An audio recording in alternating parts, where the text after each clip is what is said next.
I worked for Telangana, I worked for Hyderabad's brand image, and that's exactly why I got the race here in the first place. Now, if you want to accuse me of a case, in a case where there is no meat, and if you want to actually please your political bosses, so be it. I'm happy to come back for Last questioning. time you were very keen that your lawyer be with you. Now your lawyer, you are only in the vision of your lawyer and his presence. Did you miss him there? Well, I realize that they have no case, and they are going to basically make a complete fool out of themselves. And eventually this case, they might arrest me, they might, put me in jail for a few days, and the chief minister, who's basically a criminal himself, might get some sadistic pleasure out of it. But eventually the fact is, truth will prevail, justice will prevail, truth will come out. And I have immense faith in judiciary.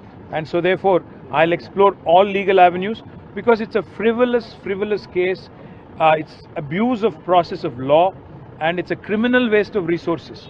Today for 7 hours, about 4 talented officers questioning me.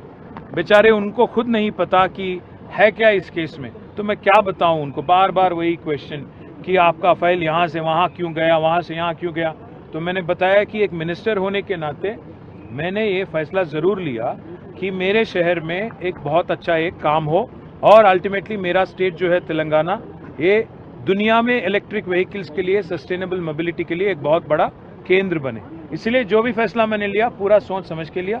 इसमें कहीं कोई घोटाला नहीं है, 1 रुपये का corruption नहीं है, 1 रुपये का एम्बेजलमेंट नहीं है. फिर भी अगर आप छोटी सी बात का पतंगड़ बना के फाइल, लैब्स, प्रोसीजर अगर कुछ दिखाना चाहते हो, तो मैंने कहा उनसे, पहले आप किसको बुलाना चाहिए, आपको रेवंत रेड्डी जी को बुलाना चाहिए, क्योंकि रेवंत रेड्डी आज म्युनिसिपल मिनिस्टर है. उन्होंने यूनिलैटरली कैंसिल कर दिया है रेस सेकेंड सीजन का. अगर वो कैंसिल नहीं करते तो आज स्टेट को बेनिफिट होता. जो इकोनॉमिक बेनिफिट पिछली बार फर्स्ट ईयर में $82 मिलियन का हुआ है, उससे बढ़कर होता $100 मिलियन से ज़्यादा. పాపం అధికారులు కూడా ఈరోజు రేవంత్ రెడ్డి యొక్క మూర్ఖపు వైఖరి వల్ల, ఆయన పైశాచికానందం కోసం చేస్తున్న ఒక వికృతమైన కార్యక్రమం వల్ల వాళ్ళు కూడా ఇబ్బంది పడే పరిస్థితి. వారు వాళ్ళ కొన్ని రోజులు ఏదో జైల్లో పెట్టి పైశాచికానందం పొందాలనే ఒక పిచ్చి కార్యక్రమం రేవంత్ రెడ్డి గారు చేస్తున్నారు. అది ఆయన కర్మ, నేను చేయగలిగింది ఏం లేదు. ఎందుకంటే ఆయన స్థాయి, ఆయన అవగాహన, ఆయనకున్న ఒక పరిమితమైన జ్ఞానంతో ఆయన ఇందులో ఏదో జరిగింది కుంభకోణం అనుకుంటున్నాడు. పచ్చ కామెరల వాడికి లోకమంతా పచ్చగానే కనబడ్డట్టు రేవంత్ రెడ్డి లాంటి దొంగకు అన్నిట్లో కూడా దొంగతనం జరుగుతుంది, అన్నిట్లో కూడా పైసలు తింటారనే ఒక దిక్కుమాలిన ఆలోచన ఉండొచ్చు. కానీ నేను ఒక్క పైసా అవినీతి చేయలేదు. నేను మళ్ళీ చెప్తా ఉన్నా, మీరు రేపు రేవంత్ రెడ్డి గారు మీరు రండి, లేదా మీరు మమ్మల్ని మీ జూబ్లీ హిల్స్ ప్యాలెస్కి రమ్మంటే వస్తా, ఇద్దరం కూర్చుందాం. నువ్వు లై డిటెక్టర్ పెట్టు, ఓపెన్ లైవ్ కెమెరాలు పెట్టుంది, నేను మాట్లాడతా, నువ్వు మాట్లాడు.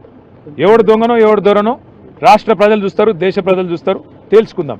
ఈ బంద్ కెమెరాలల్లా పాపం అధికారులను చంపుడు, వాళ్ళని సతాయించేందుకు నువ్వు లై డిటెక్టర్ పరీక్ష పెట్టు. తప్పకుండా ఇక్కడ కూడా ప్రాబ్లం అయిన అదే మీకు ట్రాఫిక్ నాకు అర్థం కాదు.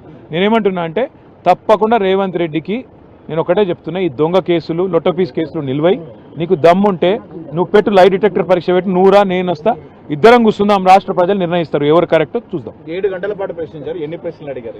అడిగిన పాడిందే పాటరా అన్నట్టు ఒక సామెత ఉంది కదా, గంతే తప్ప లేం లేదు, విషయం లేదు, మనం లేదు. Thank you. మళ్ళీ ఎప్పుడు రమ్మంటారు? వాళ్ళు ఎప్పుడు రమ్మంటే అప్పుడు.